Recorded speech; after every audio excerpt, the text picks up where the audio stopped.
नमस्ते नमस्ते नमस्ते साथीहरू। यो ट्रक इको हिमाल नेपाल र गलवाल कृषक समूहको साझेदारीमा यसमा टनेलहरू स्थायी टनेलहरू थाई टनेलहरू ल्याएर आएको टनेल हो, के अरे ट्रक हो। यो ट्रकबाट हामी झार्दैछौँ टनेलका सामग्रीहरू, टनेललाई आवश्यक हुने सामग्रीहरू, पोलहरू, सिमेन्टहरू, त्यसपछि देखि लिएर माथिको ट्रस, त्यसपछि माथिको पाल लगायतका कुराहरू हामी यो कृषक समूहका आदरणीय सदस्यज्यू सबै सम्पूर्ण सदस्यज्यूहरू लागेर हामी यसलाई झारिरहेको छौँ ट्रकबाट। बल्ल हाम्रो दुईटाको साझेदारीमा इको हिमाल नेपाल र गलवाल कृषक समूहको पहलमा यसमा 17वटा टनेलहरू यो ट्रकमा आएका छन्। कालीकोट निर्माण भई कालीकोटको एकदमै चर्चित सर विकास साई ज्यूको सँगको हाम्रो सम्झौता, उहाँले यहाँ सामग्रीहरू पुर्याउनु भएको छ। त्यसको लागि हामी विकास साईज्यूलाई धन्यवाद दिन चाहन्छौँ। साथै इको हिमाल नेपाल का आदरणीय सरहरू नारायण ढकाल सर, भुषाल सर, अनि त्यसपछि अन्य सरहरूलाई हामी हार्दिक धन्यवाद तथा आभार व्यक्त गर्न चाहन्छौँ। यस कार्यक्रममा कृषक समूहको सदस्यहरूको प्रत्येक कृषकको 25,000 लगानी तथा इको हिमाल नेपालको 32,000 लगानी, 25 र 32 57,000 लगानीमा हाम्रो यो थाई टनेलहरू हामी बनाउँदैछौँ। त्यसको लागि सामग्रीहरू कृषकको घर आँगनमा अथवा करेसाबारीमा पुगिसकेका छन्। यस्ता ट्रसहरू हामी यो झार्दैको र टनेल निर्माण गर्ने क्रममा हामीले लिएका भिडियोहरू हुँ। उता सरले लेभल पाइप लगाउँदै हुनुहुन्छ। यसको ट्रसलाई मिलाउनलाई अन्य सदस्यज्यूहरू यहाँ हुनुहुन्छ।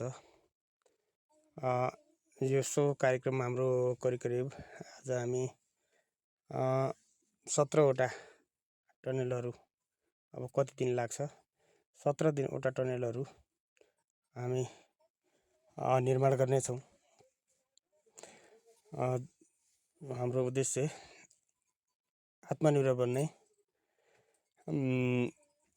हो, जसको लागि हामी केही अलिकति लगानी गरेपछि थोरै केही लगानीले उत्पादन गर्न सकिन्छ कि भनेर हाम्रो समूहका साथीहरू यसमा लागेका छन्। यसमा विकास सर नाप्दै हुनुहुन्छ। विकास सर अनि हाम्रो टनेल निर्माणका क्रममा छन्।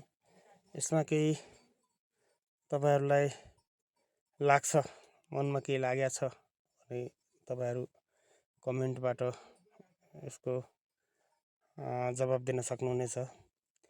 साथै सहयोगी संस्था इको हिमाल नेपाललाई को सम्मानको लागि पनि एउटा ट्याक्क यसमा लाइक चाहिनेछ, यो भिडियोमा कमेन्ट चाहिनेछ र सेयर पनि आवश्यक छ। हाम्रो कृषक समूहका साथीहरू एकदमै एक्टिभ तरिकाले लागेका छन्। अब यो टनेलका पोलहरू गाड्नका लागि सिमेन्ट र यो अन्य कच्चा पदार्थ, अन्य मेटेरियलहरू साथीहरू मिसाउँदैछन्। सो हामी त्यहाँ राख्नेछौँ, हाल्नेछौँ।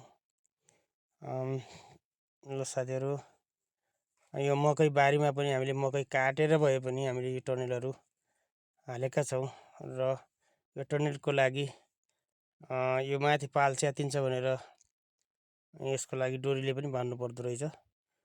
यस पाल नच्यातिनलाई यतातिरको अलिकति उठेको भागहरू, तिखिलो भागहरू, धारिलो ठाउँमा यसो च्यातिन्छ भनेर सरले यसरी बाँध्न पनि यसो अलिकति सिकाइराख्नु भएको छ बुढाजीले। अब यसरी बाँधौँ यसलाई र पाललाई केही वर्ष चलाउँ भन्ने हो। र विकास सरको फुर्तिलो सर हुनुहुन्छ, उहाँ माथि उफ्रिनुभयो। उहाँले पनि त्यो माथि कपडा बाँध्न जानुभएको हो, माथि पोलको माथि, ट्रसको माथि, टनलको ट्रसको माथि। यसरी हाम्रो कामहरू भइराखेको छ। यो भिडियो यसरी तयार भयो, यसरी आयो, यताबाट आयो, उताबाट लगानी भयो भन्नका लागि हामीले यो बनाएको हो।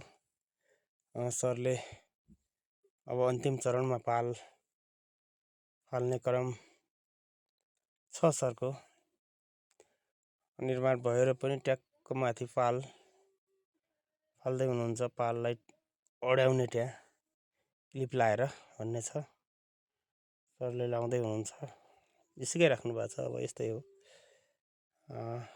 यो अन्तिम चरणमा यो तयार भयो र यसमा हाम्रो वरिपरि जाली भइदिएको भए अझै उत्कृष्ट हुन्थ्यो भन्ने लागेको छ। जाली र ट्याक्क एउटा सानो ढोका भएको भए त्यस्तो हाम्रो इकोइमालले गर्ने नै छ भन्ने हामीलाई एकदम पूर्ण विश्वास छ। अझ फेरि गर्छ, यो ढोका र यो वरिपरिको जाली चाहिँ निर्माण गर्छन्, सरले गरिदिनुहुन्छ भन्ने मलाई एकदम पूर्ण विश्वास छ। विकास सरले अब टनेल जोडिसकेपछि यसो ल लाइक गरौँ न भनेर भन्दै हुनुहुन्छ। उहाँलाई धेरै धेरै धन्यवाद।